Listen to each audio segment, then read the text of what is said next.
I'm pleased to bring in our panel, Tony Kinnett, national correspondent at the Daily Signal with us today, and Ambassador Sam Brownback joining us, former ambassador at large at the International Religious Freedom under President Trump. He's also a former Kansas senator, author of the brand new book, a must-read, China's War on Faith. Gentlemen, a pleasure to have you. Okay, they roll out the red carpet. President Trump loves to get deals. Great to have you both with us. But at what cost, right? So we have AI, rare earth minerals, which China right now dominates. So you have the tariffs issue. Ambassador Brownback, I'll start with you. There's, of course, a lot of business leaders alongside President Trump. So how do you walk away with the bigger win here, face-to-face with the adversaries who you know really don't want the United States and all the prowess we have here getting ahead of them? I think the whole situation is that both leaders actually, if they can just come away with simmering down the boil, getting it to calm down, that's a win from where we are. I think they just want to convey and project around the world this sort of, we've got to just get the temperature levels down here for a little while. And to me, that's a win. Really, this should just be about relationship building, discussions. We're set. These two economies are breaking apart because of what China stands for and how they won't change. I don't think that's anything that the business leaders on this trip want to see taking place, but that's the practical effect of what the Chinese Communist Party stands for and what they're doing. So just let's do this on a longer term, manage the process, get the boil down. I think that's a win right now.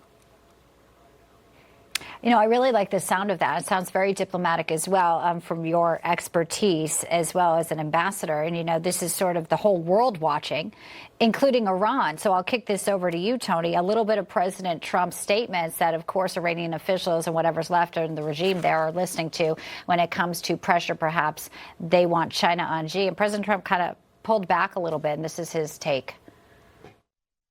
We have a lot of things to discuss. I wouldn't say Iran is one of them, to be honest with you, because we have Iran very much under control. We're either going to make a deal or they're going to be decimated. So one way or the other, we win. But we're going to be talking with President Xi about a lot of different things. I would say more than anything else will be trade. Is that a little bit of a misdirect intentionally, Tony? You know, and now Iran saying our fingers on the trigger because they don't know which ways this is going to go either.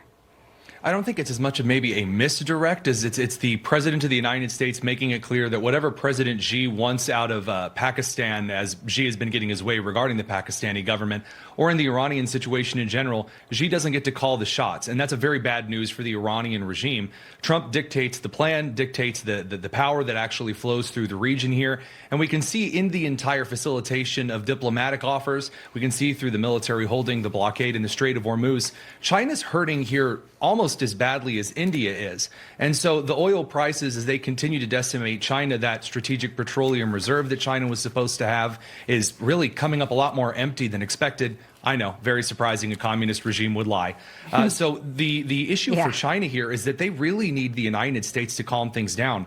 Trump is correct when he said to reporters he doesn't need anything from Xi on China, or excuse me, on Iran. What are they going to do? Tell Pakistan to get grumpy? Okay, I mean, there's not really anything there. The little pickup truck convoy didn't reduce the cost of oil and get things over through Pakistan to China. So that's a pretty significant impasse that Xi has little to do with. Yeah, fascinating. So, Ambassador, China is also fiercely opposing this massive new U.S. arms package for Taiwan. And we know that the island of Taiwan has been a focal point, of course, and concerns about provocation in the South Asian seas. Talk to us about some of the diplomacy that may be solved in the next few days, potentially with President Trump and Xi. When you're talking about bringing down the temperature, how does that include Taiwan and, you know, the one China policy that the U.S. has had? I don't think it does include Taiwan. We don't want to talk about Taiwan. We like this strategic ambiguity. We want to continue to arm Taiwan. Taiwan is our ally. They ideologically see the world the way we do, as an opposition to the way China looks at it, as an authoritarian sphere. They want to take over the world. Taiwan doesn't want to do that. Taiwan's a major supplier of chips, computer chips, to us and to the rest of the world. We don't really want to talk about Taiwan. And my guess would be we just really want to kind of obfuscate and just kind of move around on it. Or if they're going to insist on talking about Taiwan, let's talk about religious freedom then in China.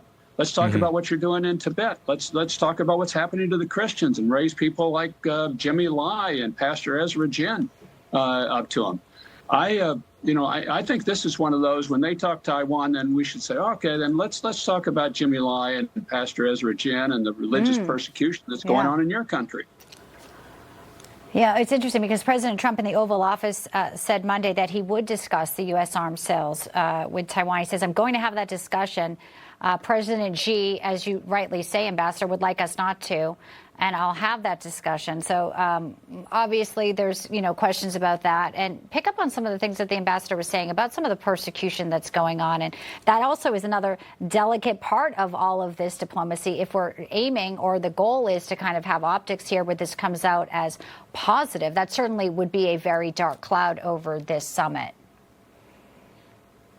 I mean, I think absolutely. The former ambassador here the ambassador here is quite correct. And obviously he's been focusing on this since his time in Kansas, and accurately and rightly so. China's persecution, not just of Christians, but of course of the Uyghur Muslims, of course, those in Tibet. The slaughter of the communist regime is a rich history that the Trump administration, from a diplomatic perspective, can certainly pull from and say, look, you want to talk tough on these foreign policy issues regarding Taiwan. You can't even pour concrete without rebar. You can't even do local law enforcement without slaughtering people in concentration camps. So why don't you sit down and allow the United States to lead here? And I think that's one of the reasons that the president is going there first. It's a show of diplomatic strength. Same with arriving with American businesses. What is China going to show up to the table with Huawei and whatever they've stolen from members that are going to be on the board with the delegation from the Americans? It's a show of strength and also a show of religious freedom from the president to make these conversations with President Xi.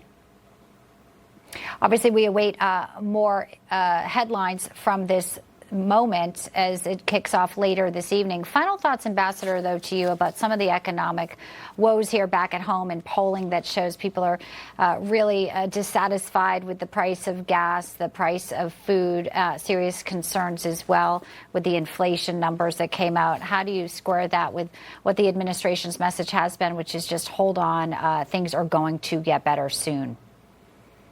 I think the administration is right about this. They are going to get better soon. As soon as you get that Strait of Hormuz situation opened up, oil prices fall precipitously. I mean, this is a temporary issue, but we've got to get that strait dealt with, and we have to control it, not the Iranians. And I think you've got to get that regime out of power in Iran, and I would hope we're moving towards getting that done. But those are sort of things that you're going to have to do pretty quickly before the midterm election cycle gets more and more increasingly in focus. But those things are changeable on a rapid basis on the price of gasoline in particular. Well, I appreciate both of your comments today, and certainly your expert analysis. Always a pleasure. Tony Kinnett, Ambassador Sam Brownback. Thank you.